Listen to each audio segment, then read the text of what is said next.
नमस्कार, स्वागत है आपका हमारे चैनल में। मैं रानी गुप्ता आपके साथ। देखने को मिल रहा है कि कर्नाटका विधानसभा चुनावों की तैयारियां और इसी के साथ ही प्रचार भी काफी ज्यादा जोरों शोरों से हो रहा है। तमाम पार्टियों ने अपनी कमर कस रखी है और खासकर अगर बात हम प्रधानमंत्री मोदी की रैलियों की करें तो यहाँ पर ये जो रैलियां हैं वो धुआंधार तरीके से लगातार बीजेपी की ओर से की जा रही है।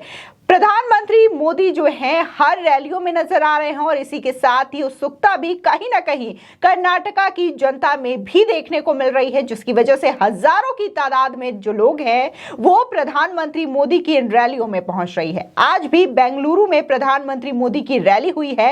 ऐसे में जिस तरीके से जो तस्वीरें सामने आ रही है कि किस कदर वहां पर भीड़ है, तो क्या इससे पूरा का पूरा जो चुनाव है वो पलट सकता है? क्या ये चुनाव बीजेपी के फेवर में आ सकता है?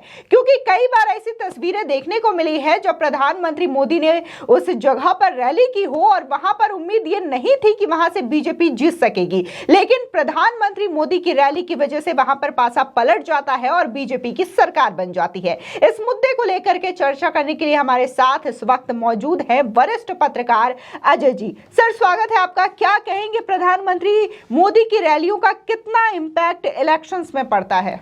देखिए मैडम, ऐसा है कि आज जो रैली हुई है उस रैली पे ऐसा लग रहा है, क्योंकि हमने काफ़ी रैलियां देखी हैं। सन 71 में रैली हुई थी उनकी इंदिरा गांधी की, तो उस समय इंडिया जीत गया था पाकिस्तान से और 2 टुकड़े हो गए थे। बिल्कुल उस रैली से भी ये रैली आगे निकल गई। तो उसमें क्या हुआ था, इंडिया पाकिस्तान से जीत गया था और पाकिस्तान को दोनों मोर्चों में हराया था।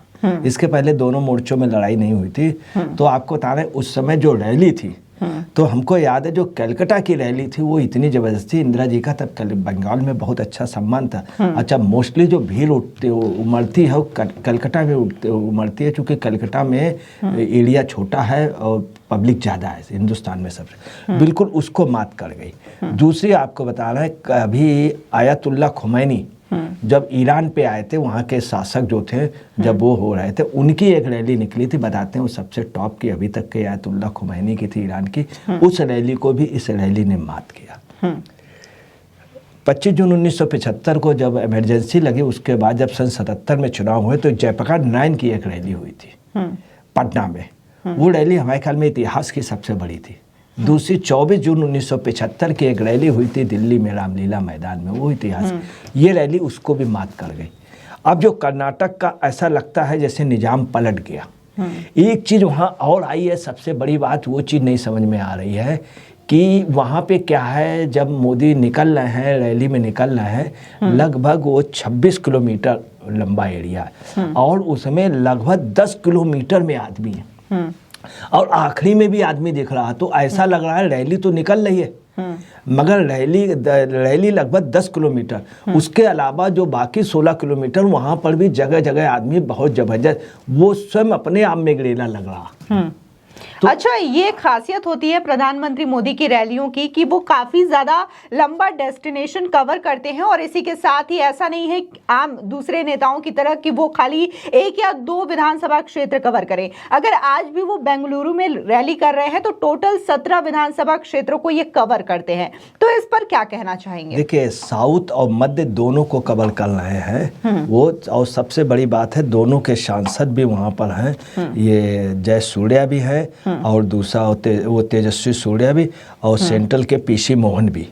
ये जो आपको बता रहे हैं, सोमेश्वर भवन में आरबी ग्राउंड में रात से लोग आ गए थे। सुबह से इतनी भयंकर भीड़ थी, इतनी भयंकर भीड़ थी। जब वहाँ से लोग निकल रहे हैं तो इतनी जबरदस्त भीड़ है कि लोग कहाँ से आए।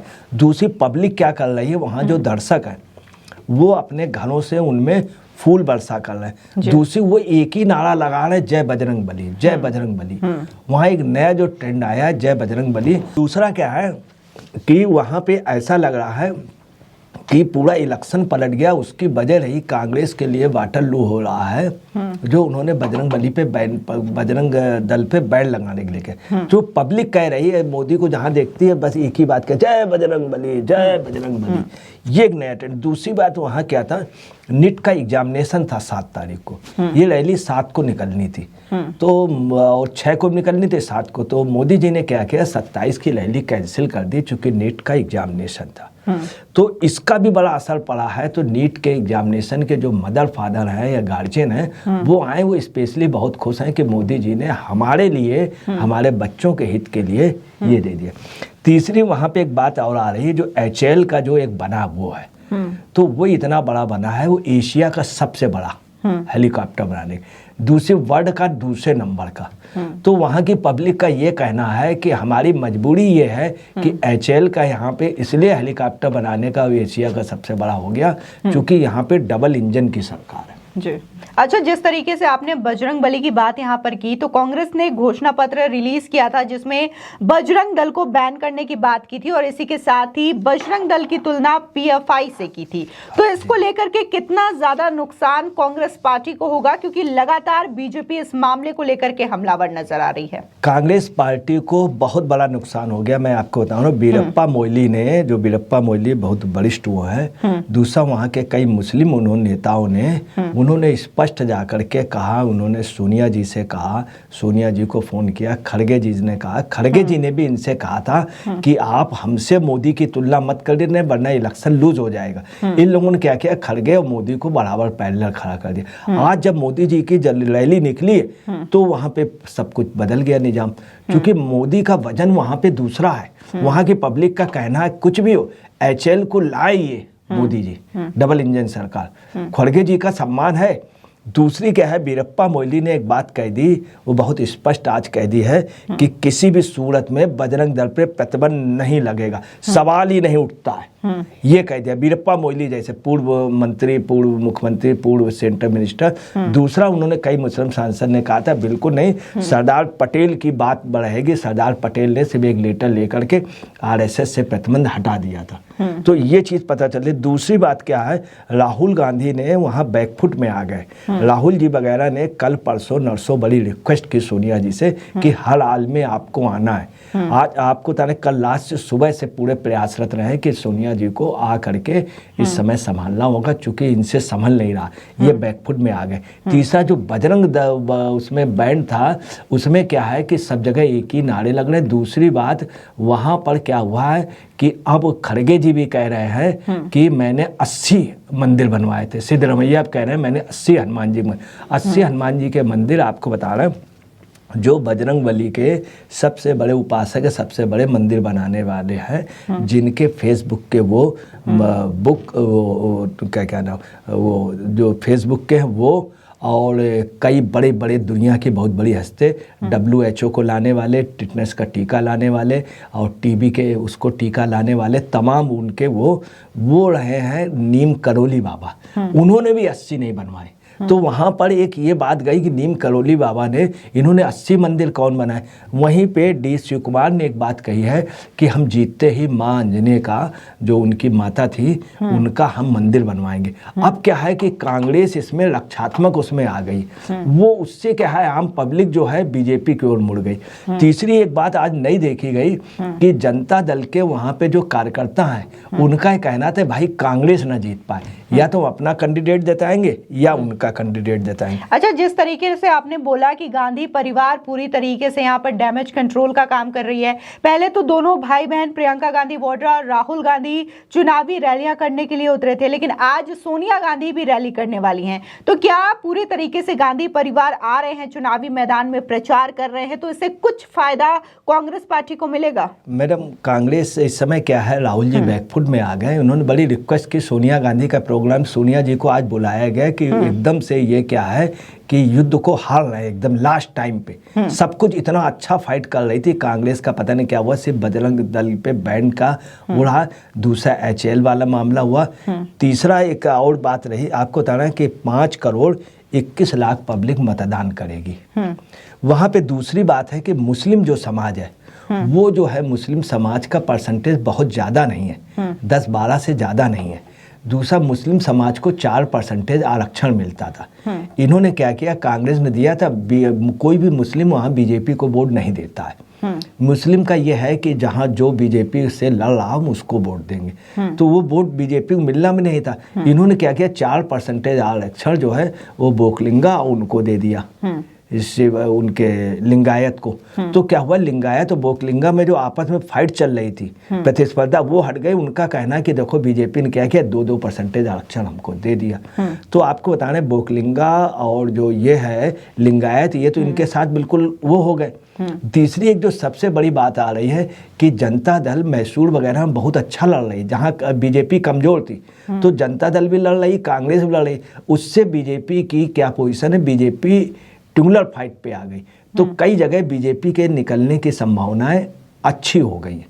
तटी उसमें जो है उसमें टोटल बीजेपी जीत रही है, शायद एक आध सीट छोड़ करके बीजेपी जीतेगी। मैसूर में बीजेपी पीछे है, परंतु मैसूर में ट्यूबुलर। अच्छा, जो न्यूज चैनल्स के द्वारा दावा किया जा रहा है, चाहे बात हम तमाम नेशनल लेवल के मीडिया के द्वारा सर्वे दिखाए गए, इसी के साथ ही कई सारे कनाडा में भी लोकल न्यूज चैनल है जिनके द्वारा दावा किया गया है कि बीजेपी कहीं ना कहीं पूरी तरीके से बहुत अच्छे आंकड़ों से जीत रही है।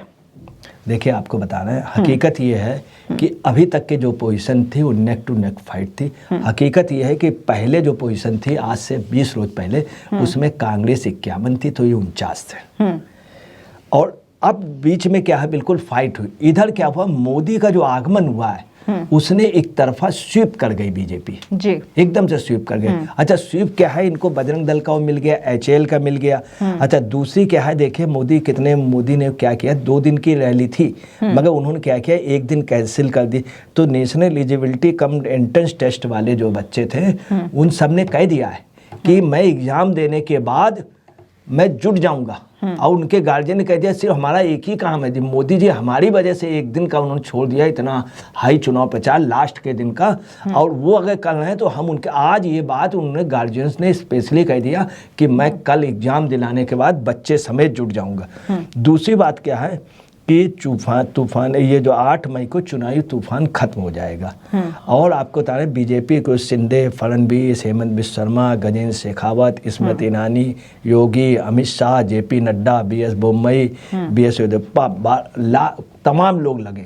सबसे बड़ा वहाँ जा रहा तुमकुर का HAL जो है, वहाँ के लोग सिर्फ एक ही काम है, वहाँ से लोग निकल करके पूरे कर्नाटक में एक ही बात कह रहे हैं कि देखो हमको इतना बड़ा वो दे दिया, इतना बड़ा उपक्रम दे दिया। तो ये चीज़ बहुत एक बड़ा असर पड़ रही। और हनुमान जी का वहाँ रैली में एक बात और देखी कि कई लोगों ने क्या किया, घरों में अपने छोटे छोटे बच्चों को हनुमान जी बना लिया, अब मोदी जी से ऐसे ऐसे करा रहे हैं। तो और कई हनुमान जी बन के आ गए। तो वहाँ पे हर घर में क्या है, अब हर 5वें घर पे अपने बच्चे को हनुमान जी बनाए। अच्छा, चूंकि बजरंग दल में बैंड लगाएंगे, उसका विरोध हो रहा है। तीसरा आपको एक अभी नई चीज एक निकल करके आई है कि SC जो है, SC कम्युनिटी जो है वो इनसे एंटी हो गई कांग्रेस से। अच्छा, SC का जो वोट है और जनता दल वहाँ पे कई सीटों पे बहुत अच्छी फाइट कर रहा। अच्छा, वहाँ हनुमान जी की सवारी के साथ में अन्य भगवान की तथा लोकल फोक जो है डांस, वो लेकर के चल रहे हैं। तो उसके प्रति बड़ा आकर्षण, कांग्रेस ने ऐसा कहीं नहीं किया। तो हनुमान जी को लोग उसको देख रहे हैं और हनुमान दूसरा और भगवानों के वो और लोकल फोक डांस को तो सब लोग देख रहे हैं और वो बड़ा आकर्षण हो गया, लोग उसको खूब कर रहे हैं। उसमें सिर्फ 3 ही नारे लग रहे हैं, बजरंग बली की जय हो, ये नारा पब्लिक लगा रही, जब रैली निकल रही पब्लिक लेकर लगा रही है। और वो दूसरा नारा लग रहा है भारत माता की जय, वंदे मातरम।